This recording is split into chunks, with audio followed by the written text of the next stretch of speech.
stationary car that moves rapidly to gain speed, we get pushed back against our seat.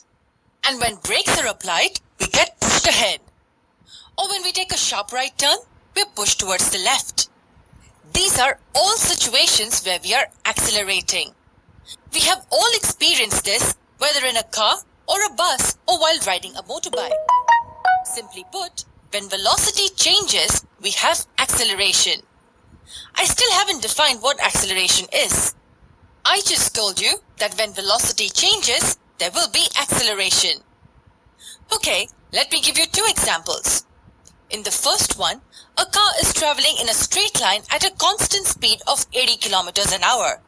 And in the second one, a plane is traveling in a straight line at a constant speed of 1000 kilometers an hour. In which case do you think acceleration is involved?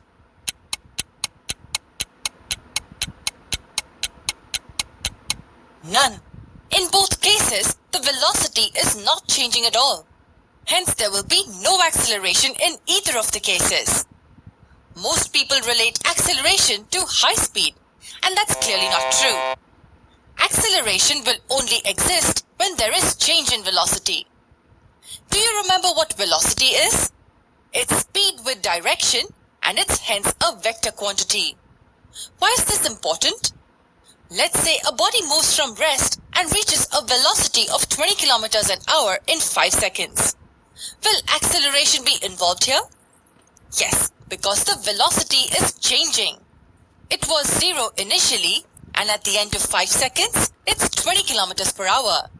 In another scenario, assume that a body is moving at 30 kilometers an hour, and then it moves right at 30 kilometers an hour, and continues traveling at the same speed of 30 kilometers per hour.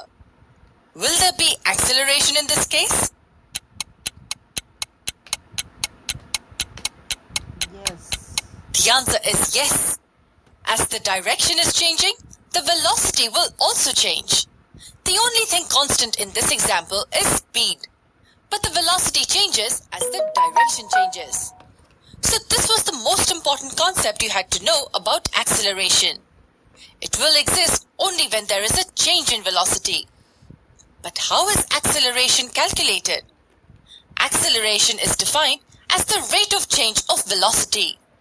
In terms of a formula, acceleration can be written as change in velocity over the time taken. If the velocity of an object changes from an initial value of u to the final value of v in time t, then the acceleration a can be written as v minus u over t. Say this object is at rest initially at point A. It then travels to the right and attains a velocity of 10 meters per second in 5 seconds. What will be the acceleration here at point B? We can look at the formula to get the answer. The initial velocity u is 0 meters per second as the object is stationary. The final velocity v is 10 meters per second and the time taken t is 5 seconds. Hence the acceleration a will equal 10 meters per second minus 0 meters per second divided by 5 seconds. So this will equal 10 meters per second divided by 5 seconds. 10 divided by 5 is 2. Wait, hold on. What will be the units of acceleration? We should get a hint by looking at this. The units of acceleration will be meters per second, because it's the change in velocity over the time taken. As this is meters per second, we can carry this second to the denominator, and what we will get is meters per second squared. This one is more intuitive, but this one is a bit neater, I would say. So the acceleration in this case will be 2 meters per second squared. And acceleration is also a vector quantity. Here, acceleration and velocity are in the same direction.